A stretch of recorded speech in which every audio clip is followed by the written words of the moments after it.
Evet, çok merak edilen Enhal markalı. Ben de çok merak ediyorum gerçekten. İlk defa deneyeceğim. Arabanın içi bu. Hadi bakalım.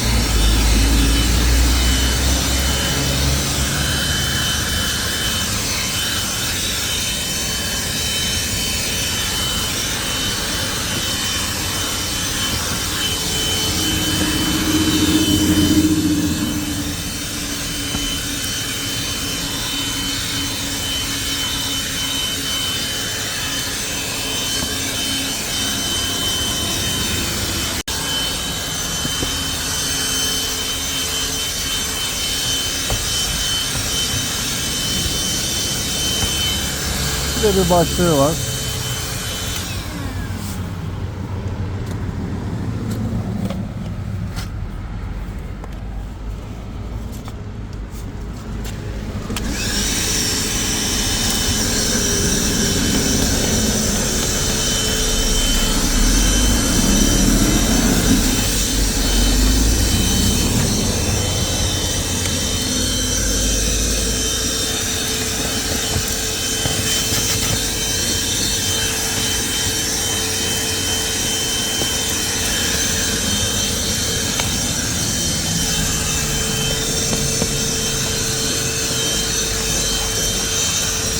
Çok yüksek bir performans beklenemez, öyle söyleyeyim yani.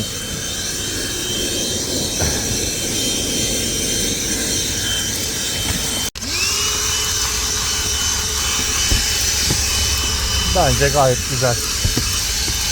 En azından iş görür. Son hali bu.